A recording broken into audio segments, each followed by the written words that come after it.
Me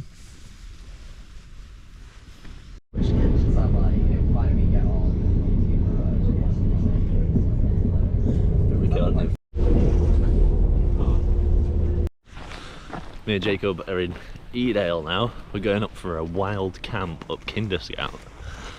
Just gonna go find some food, probably go to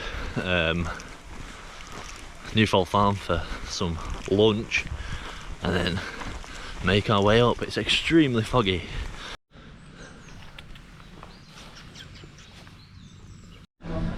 Breakfast time. Just off some food at Newfold Farm and now we're going up Grinslow Knoll. It'll be Jacob's first time going up here. Got my sticks out because my bag's quite heavy, so I'm carrying like the tent and stuff.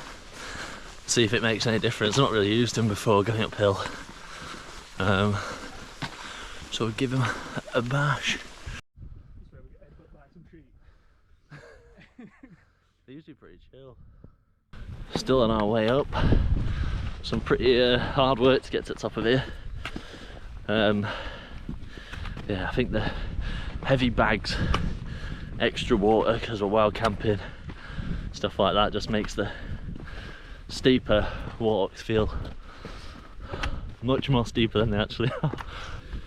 Met Office said that Kinder Scout will be in fog mostly today.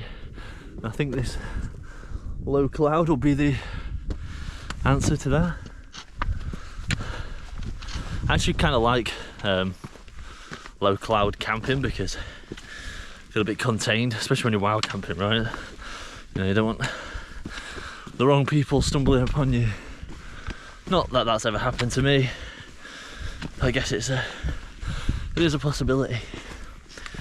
Yeah, very, very grey, but then sort of contrasted with the greenness of everything.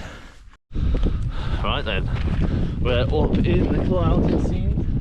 Visibility's dropped drastically. We're just sort of coming towards that last push before you get to Grinslow Knoll, where the gate is.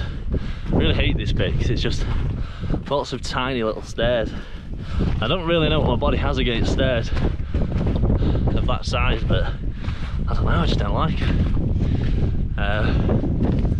The wind's picked up a tiny bit, but not massively. If anything, it's quite nice, quite warm. I've got Jacob trying out the walking poles to see if that helps with going uphill at all, but I know when you first start using walking poles for anyone, you feel a bit like Bambi with additional limbs. We're at the top of Grinslow Knoll now.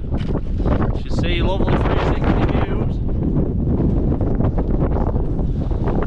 It's quite a steep hill, but now we are going to just walk pretty flat for about an hour.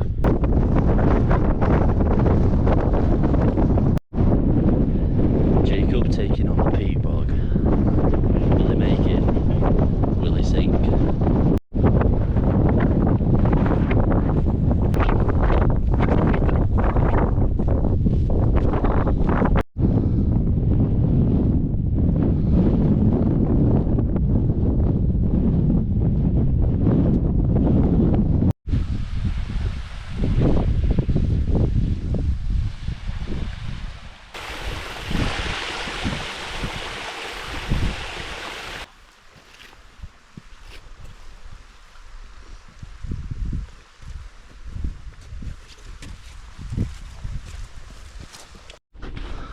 It's getting foggier and foggier. I think the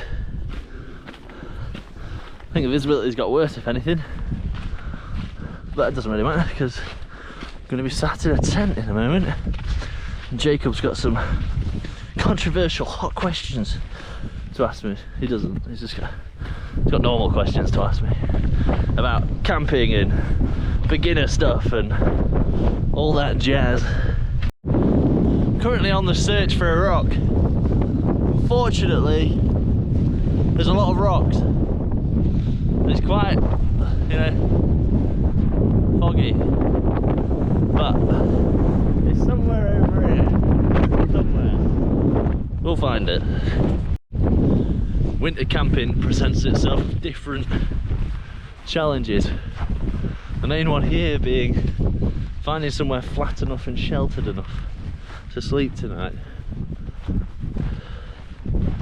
And it's proving difficult.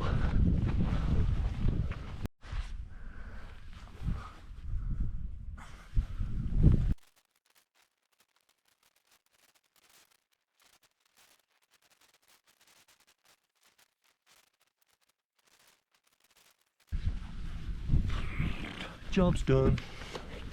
Looks a bit wonky, I think, but that's just, yeah. I mean, it's just because of land we're on, and I'm a bit worried about how wet this is, but if we drown, we drown. The tent is up.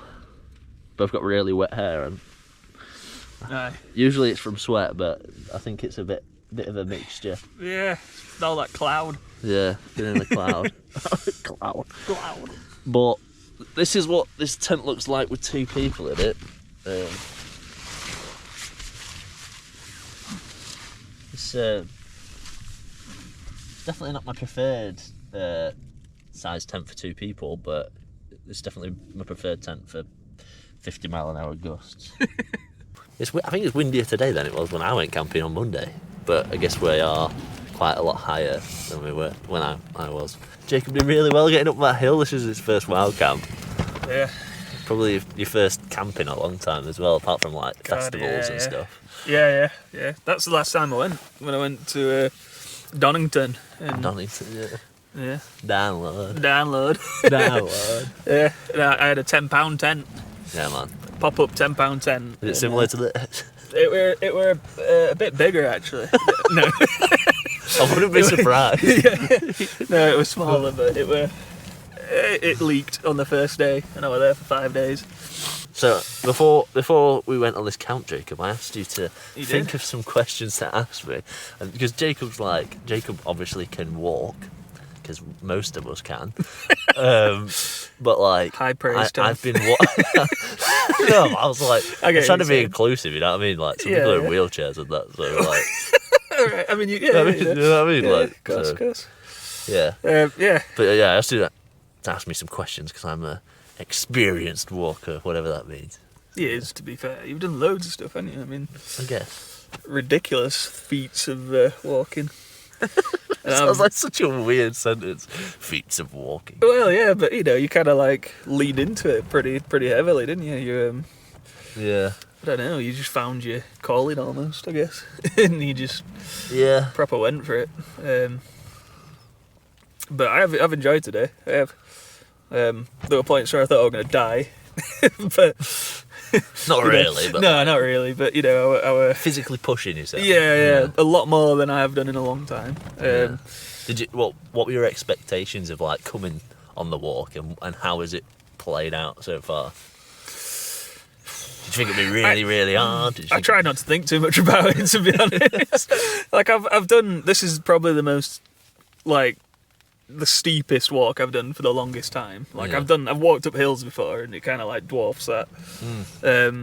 But I didn't look into it too much, to be honest. I kind of thought if I just went into it head first and stuck it out, then I didn't really want to worry myself, I guess. But it was hard but rewarding, and it wouldn't put me off doing it again. Definitely not. I think sometimes when you come up a hill and like. It's like, when I get to the top, the view's going to be sick and it's all going to be worth it. Yeah. But like, there's a lot of the time where you get to the top of the hill and it's like this and you can't see anything. No, I mean, to be fair, like what we saw anyway, like coming up, even though it was foggy, it was still a change of scenery and things. And yeah, it was cool when we got to that bit where it was just as we were coming up the hill, there was like, we just got to where the cloud was just about to come and we could see across. That looked cool. Yeah, we got some great shots, to be fair. I was going to ask you quite a few questions, to be fair. All right. See if I've got any answers. Sometimes people ask me questions, I'm like, I have no idea. I suppose, first off, what was it that you liked so much about walking that's kept you at it? Yeah, I don't know, man. Obviously, I think about it. I don't know, I think it's like you come out here and like you said, it's like, I don't know. you're somewhat removed from your own reality of like the monotonous, like going to work, doing dishes. There's that element to it, but there's also like, I think it looks mint. Like you come out here and you like look at stuff and it's like, right, this hasn't been stained by humans yet. And also just like the challenge as well. So I've always had like, for some reason, like challenges in my head that would be really good. Like, you know, ultra marathons that I did last year, the West Island Way. I've always had a goal, and like to come out here and walk, it helps me obviously get to that goal. So that's what sort of kept me coming back. And then, I don't know, just like fall in love with weird things. Like I like camping because like I can mess about with that weird pump thing I showed you earlier. Yeah, to like be that fair, thing there. yeah. You don't see that very often. It's just fun. What stopped you from getting burnt out, or have you got burnt out, and what brought you back to walking again? Yeah, I think you can defo get burnt out. Like when I was training for the ultramarathon, it like when like I said, there's like several reasons why I walk, and when I was training for the ultramarathon, I was training for one sole purpose, not for the escapism, not for the enjoyment, not for the scenery. It was for distance, speed, and time. Like, you know, all these different things that like at that moment in time served a purpose, and like I don't know, like that burnt me out because every week I was doing 3 or 4 like 20 to 30k walks, and then when I finished and did the ultramarathon, I was just like, afterwards I didn't walk maybe for like a month or 2 or maybe even 3, and I just had to like reevaluate. And I actually started this channel, and in the first video I ever brought out, I was saying that I made this channel to sort of slow down because I felt like I burnt myself out by constantly going like, right, what time is it? How far have we gone? Is this like the Yeah. And today I was like, I'm not gonna be watching, mate. I don't know how far we're going. I know where we're going, and we'll see what happens. It was relaxed, yeah. But I guess that's 2 sides to it, and there's you know, you can go for that if you want to, and then I guess there's the more casual, laid back sort of what we've done today, where you're not rushing, you're just taking your time. Yeah, for sure. I think everyone's got a balance of where that is, and I'd obviously like tilted that balance the wrong way, and I needed a little bit of a refresher and a little bit of reflective time on what I wanted to do out here. Yeah, sure. Do you think you'd ever do anything like that again, or try? Like an ultra? Yeah, I think I would. The first time I did, I didn't do it with any like training plan. I did it with like, I can walk, and I sort of figured that like, I was like, yeah, if what I'll do to train for this walk is I'll walk further, and I'll just keep walking further and further and further and see if that helps. But there was no science behind it, no coaching. It was just me, just like being like, oh, this might work. This, and to be fair, I did quite well considering really that was well. my coaching. I did 72.3 kilometres in the end in 13 hours. Which is a brilliant effort. I'm not sad that I didn't finish it, but yeah. What I say, we done 8k today, and I was dying by the time we got to the top of that hill. Like, well, it's 1,800 meters of elevation as well in that walk that I did. So it's like Jesus, yeah, another level really. What would your advice be? So to me, for example, I've got no gear at all, apart from what I hastily had bought by my friends and family for this one. They figured out it was happening. What were the main sort of pieces of gear you'd want me to get? Right, so like a good pair of boots, good pair of trousers.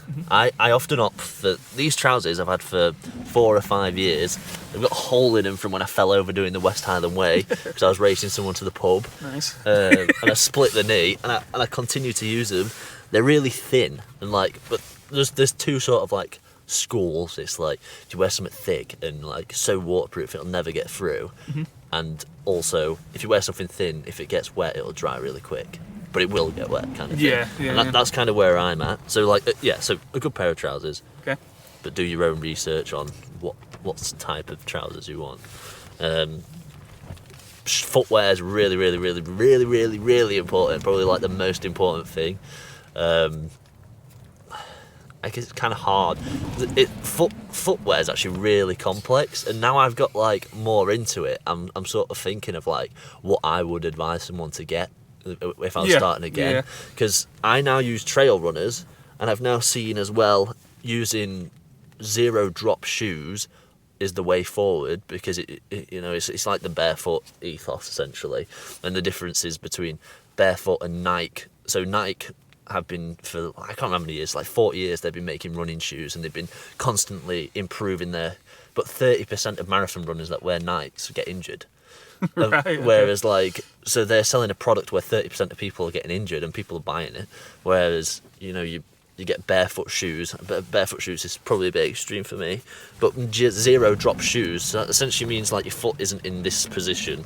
A lot of them have like a thick heel, and your toe is pushed downwards. Yeah, so it's a big old thing, and you're like, but yeah, good footwear, and research what you like in footwear. Okay. And go with that. Real. What about for camping then? Because obviously, I guess that's a whole different thing, isn't it? Because you could go out and hike and then go home. Or Yeah. So the hiking equipment that would still stay exactly the same. Always polyester or merino wool or some sort of synthetic material that's going to keep you warm when you're wet. Because we live in the UK, and I'm just too prone to like just going out and it just starts raining. So yeah. And then obviously you've got all your other stuff, so you need like a decent sized pack. 48 litres probably being... It depends what you buy, because like if you get a cheap tent, it's probably going to be massive. Yeah. And it's not going to fit in your bag very well. So it's about... I'd probably say buy your gear first and then buy your bag. Okay. And do it that way around, because then you know it's going to fit. I'd probably go with that. But yeah, I think tents and that are really personal. Right. So what you want in a tent, you will learn yourself. But for a first ever tent, get a Van Gogh Banshee. They're cheap and they're like bulletproof, so that'd be my best tent for a newbie. How many times did it take you of like camping and things to get it right? And have you actually got it right? Like, are there still things you'd change now? Like, it's kind of tricky. Like, I don't think I've got it right in essence. Like, I go home feeling fine, and I sleep good, and I eat food. Yeah, like, and that's kind of like the basics. But I still feel like I get in my tent and like I pull the stuff out of my bag and it's just everywhere. Yeah. Like I don't know if that's a me thing or a camping thing or just like I don't know, but it's probably just space management and stuff like that. Yeah. But that might just be me as a person, not necessarily camping. It's hard, isn't it? I mean, you have got limited space, and like you said, I never thought about it, but trying to keep control of water getting in and moisture and things, and there's a lot of factors that I guess you'd have to learn through doing. Did you read anything, look up anything? Like, were you looking at videos or was it that, like, you went camping and then whilst you were camping you thought, I need something to do this, I need something to 100% I've watched videos about gear. Like it's like the biggest part of backpacking on YouTube. It's just like, you need to buy this piece of gear. It will make you run faster. Like there's a big ethos of that around YouTube, and I hate that. But you do need to like. You will go camping a few times and it'll be horrible. When you're a kid or like when you're an adult, you don't have to do it this way, but this way I did it. I had a horrible experience for my first night camping. We stayed in a really cheap tent from like a supermarket. We slept on the floor with no sleeping mat, no sleeping bag, in summer, no jumper, t-shirt, and it was freezing. And we woke up, we never slept really. And I guess from there it's like, right, cool, so I know that I need to improve my comfort, so I need to get a sleeping mat. And then I got this one, and then I was like, well, that's not the most comfortable, but it is light. So then you start thinking like, right, well, do I need really light gear? Do I need heavy gear? Can I afford to have both? So when I go on long trips, I can have the light gear, and when I'm going on short trips in the winter, I can have the heavy gear and be more comfortable. Yeah. So yeah, it's just, but you do slowly work out your own needs, but from a starting basis, and I think you will just. When you want to I don't know if you've bought anything ever in your life, but before you buy something online as well these days, you don't really have like a lot of word of mouth about stuff anymore, I don't think. When I was a kid, it was like, oh mate, this is sick, buy that. But like, and as an adult, I go online and I'll search for stuff and I'll like have a look at videos, and like, there might be a YouTuber I trust that says, that's a good bit of kit. Yeah. So I'll be like, yeah, well.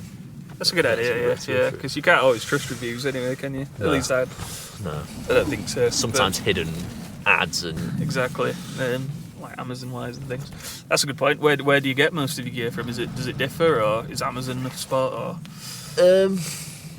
I'm not gonna lie, I get a lot of stuff on Amazon if it's getting there quickly. Like, Yeah. I know, ethically you should shop elsewhere, but I don't know, man. They've just got that delivery on point.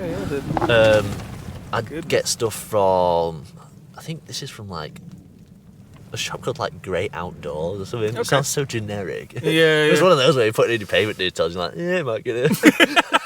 This might be a bank fraud I've jobby. heard of this before, but well, great. What's Alp Kit do some good stuff. There's another shop that I get from, I can't remember the name of it. I got my sleeping bag from there. It's like Snow and Summit. But yeah, just lots of different outdoor I guess shops. there's Really. probably quite a lot in there. Yeah, there is. Like Go Outdoors, I think. A lot of stuff like that sleeping mat and my sleeping bag are both American.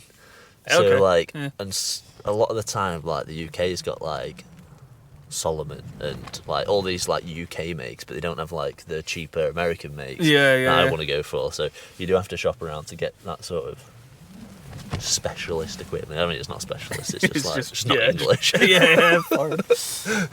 Yeah, no. I mean, hiking and stuff's big in America, isn't it? Yeah. Well, they've Got a lot of huge, space to innit? So, hide. yeah. Do you think you'd ever travel somewhere like America or are you more interested in? Not America, just Grizzlies, man. I don't want to like mess about that. Iceland, Norway, in the summer. Next year or the year after, I want to do the Camino de Santiago. I want to record it all. Hopefully, if I've got some fans. I mean, I do have fans right now. I've got like 200 subscribers, so thanks everyone. Yeah, it'd be cool if I have like a bit more of a international audience where I'm like, hey guys. I mean, that's never gonna happen, but like, I'd be like, hey guys, I'm in Spain. Like, is anyone about? Yeah. Anyone know Show anything? me some walks. Yeah, show me some like cool stuff to do. Yeah, Like, man. Yeah. that'd be awesome. That's the thing as well. One of the things I always struggled with is like we'd want to go and walk somewhere, Yeah. but we'd worry about being able to do it without. How do you find your way the first time? Do you always go with somebody who's done it before, or have you got any good apps to recommend? Or So I would use All Trails or okay, Strava to make routes. But to be honest with you, you sort of like, if you can't do a walk, you'll turn back. Like, Just go away. Yeah. And it's highly unlikely you won't be able to do something. Out here, there's nothing that's sketchy. There's no walk where it's like, oh my god, I might die. Everything's just like green rolling hills, and if you get to a point where you can't be bothered or you're tired, just go back down the same way you came. I wouldn't worry about about anything dangerous, or if you could do it. Just go into it with the wrong mindset. It's like, yeah, true. Yeah, that's it then. Maybe from the get go. So just go for it basically, and just go for it, see what you can do. yeah, remember which way you came. Yeah. Oh yeah, I mean, you can use like OS Maps or Maps.me just to like follow a route, and then you know how to get back then. Yeah, that makes sense. But yeah, cool. Well, thanks for those questions. You're welcome. Should we crack open our step twos? We can do, yeah. This is a Heineken 0% beer, dry January, and it's a step 2. If you don't know what that is, then you're living under a rock if you're in this community. But I didn't know what it was. Steve Wallace, well, yeah, but, You explained it to me. yeah, he's a dude, does YouTube videos, and it's his sort of thing. So Have you got that lighter? Where was it? I don't know. Come here. Cheers. That's where I'll lacerate myself and then in hospital. Yeah, cheers, Cheers. man. Skinned a cow. Skinned a cow. Skinned a cow, mate. Done it. You know it.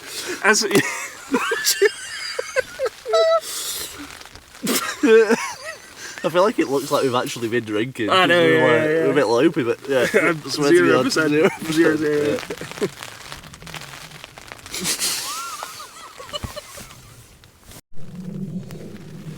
Tonight on Kinder Scout News. I don't know what else to say. I just wanted to make it sound like the Weather Channel. Thanks, Tom. I'm out here in Kinderlow. 5 o'clock. We got wind.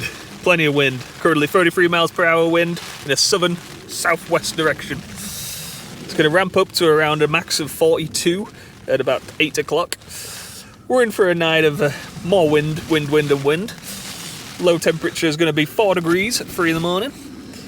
Going to feel like -4 degrees. Probably wind, isn't it? Yeah. The wind at that time will be 56 miles an hour. However, that's the gust speed, which apparently does not matter. It matters. It's just like if it was the just the general speed of just like sitting here with just 60 mile an hour wind, it's a bit of a different vibe. But 44 overall. In the morning, we're going to be looking at about 50 mile an hour winds for his walk back down. Back to you, Tom. So the weather is due to the phenomenon known as a storm. This one's specifically called Jocelyn. I was out in it on Monday, but it was just raining a bit then, and now it's also a bit windy. As you can tell, does the elevation make a difference on the wind, or is it? I don't know. I'm not a weather guy. It's a weather report. Yes, it matters. So I'd say that's why Jacob isn't right next to me, but the wind's being closer to 60 mile an hour is a bit worrying. I've seen perform at 40 mile an hour, so 60 mile an hour is going to be interesting. We haven't got any more visibility. I don't know if it's got worse, or if we've just been in tent and not realised how bad it was before. Bit darker as well. Bit darker. Getting a bit cold, so I might get my sleeping bag a bit. I'll use it as like a little blanket. We'll just play some games now until we eat some snap. We're like a couple. Yeah, babes. That's the reality of a two-man tent with 2 men in it, though. We're just about to play a bit of. Oh no, it's Balloons Tower Defence 6. As I say, I think you should do whatever you want when you're in your tent. There are some people that are like, you can't go on your phone, mate. Don't on your phone, you're in nature. Yeah, to be fair, we've not been on his phones. Yeah, we've just started it. We just started the phone situation, and it's and it's what time are we on? It's like five-ish. Five-ish, yeah. Yeah, it's about 5. So play some games.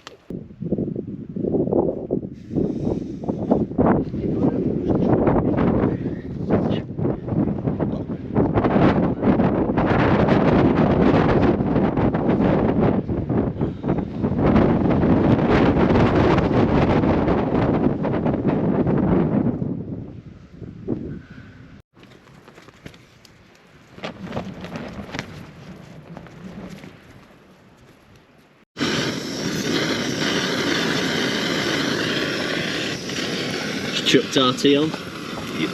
Bit of water. It's at 8 o'clock. It's going to be very rainy, very windy. Yeah. So we're just trying to beat that little clock. It's about 7 o'clock now. So just get the water going. So we've just got some warm food in us. Jake's trying his torch, but you can't. Oh, you can see the floor is kind of bit. Yeah. The mist coming in. Really like unstoppable. What's in it then? Chickpeas, yeah, it looks like it, like sort of couscousy.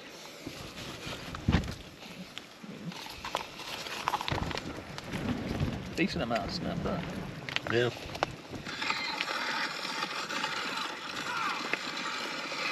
Belly, aren't you? Dungeons and Dragons. Oh. Not seen it.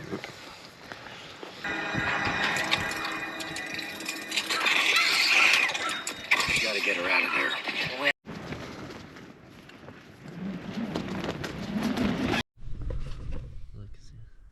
Hello.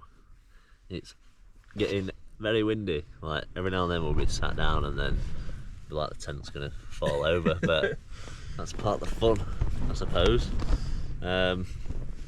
This isn't the worst of it yet as well. The worst of it's gonna be at 3 o'clock, so hopefully we either sleep through it or die really quickly. That's the best we can hope for.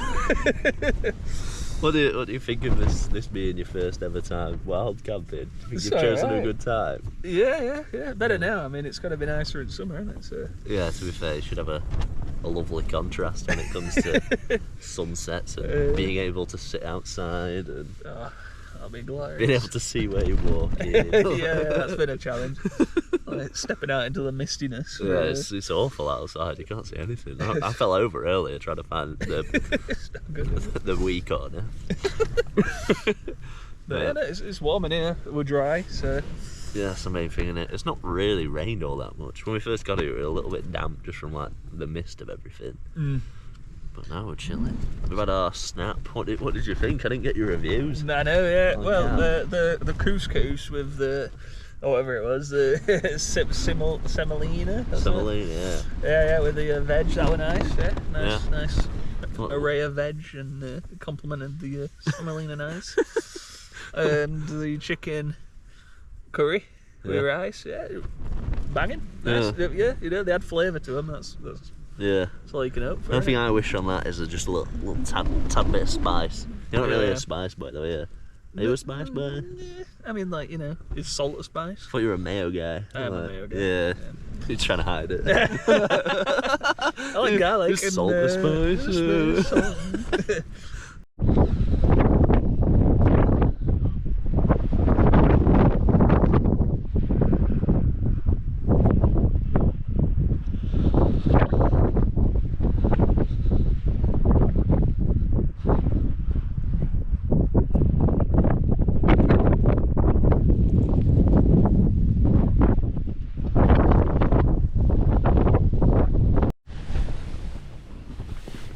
It's only 43 mile an hour wind right now, apparently, and it's going to get to 60 odd. 59, I think. 59.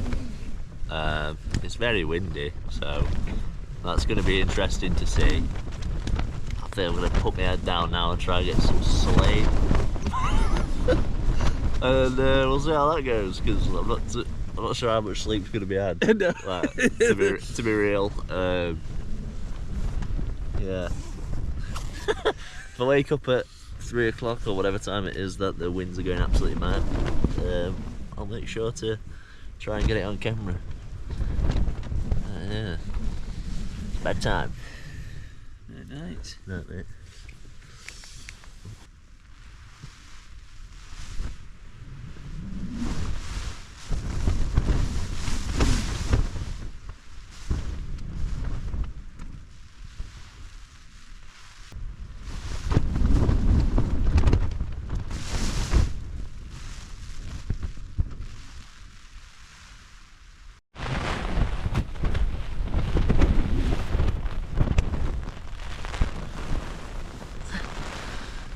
It's about 3 o'clock in the morning. I don't think I've slept at all yet.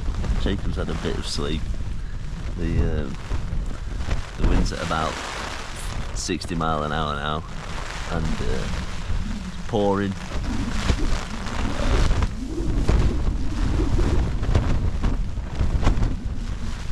It's an experience. I'm very tired though. I'm just sort of mentally preparing myself for walking down the mountain without any sleep, to be honest. I don't even know if you can hear me, but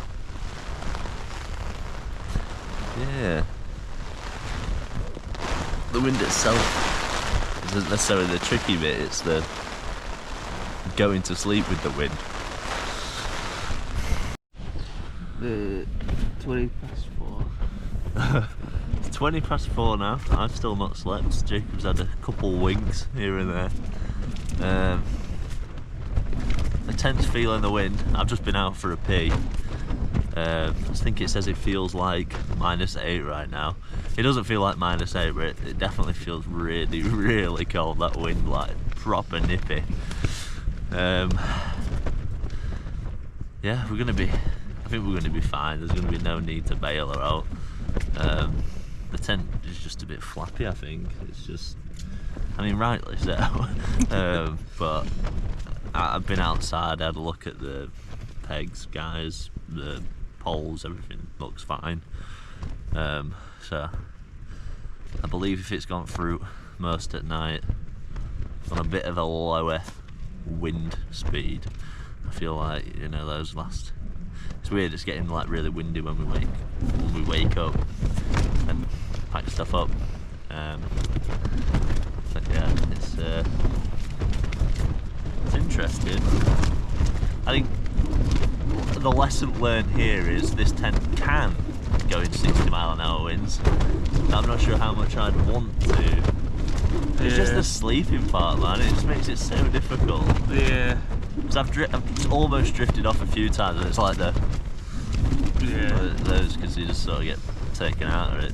Proper. It's a right strong gusts, isn't it? Don't know, man. Maybe some earplugs or something. Yeah. I've got my AirPods, but like if I turn over, then I'm just get like a stab in my ear. But it's all part of the experience, isn't it? They're not sleeping. They yeah. It's warm. Nice Warm, yeah, proper warm. Crazy warm. I've just put this on to go out for a pay bet. I might keep it on because I feel like I'm on fire. Yeah. It's great. You should get one of these, man. This is like probably the top bit of kit. Like, well, not really. There's so many bits of kit you need, but it's just like a little. It's like a really thin down coat. So the wind was pretty intense last night. We're just about to pack up the tent and everything out of it that we needed to. Can actually see everything this morning. It looks like the sunrise has already started slightly, a little bit of orange in the distance. Yeah, we're just going to crack on. Jacob's trousers are wet, and I'm just a bit worried that if they stay wet and he stays still, then it might get very cold, so crack on with tent. Tent's down now, and we've got a spectacular sunrise.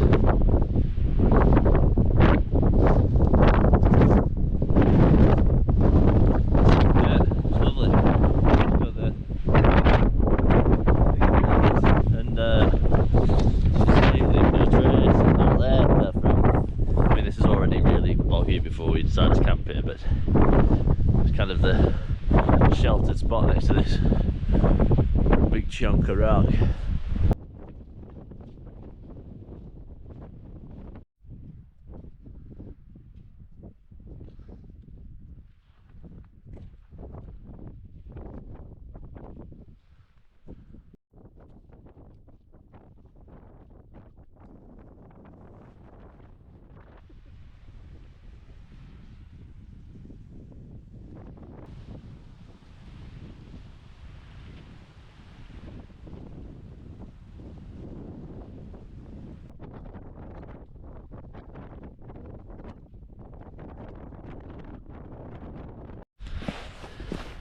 It's making our way down Grinland Slough Knoll now. We're about halfway down, it's behind us. Doing it in good time, I think. I've got no idea, my phone's dead and my watch is dead, so. But it seems to be going a lot quicker than the way up. Well, thanks for watching, guys. We're going to go to the cafe now, grab some food, and get the train home. I'll probably have a nap. Yeah. You've got to go walk your dog. Yeah, subscribe if you enjoyed it. I think I'm going out again the start of next week, so subscribe, you'll see that video as well. Going out with a different friend, going out with all the friends. Make sure you subscribe, and I'll see you later. Bye.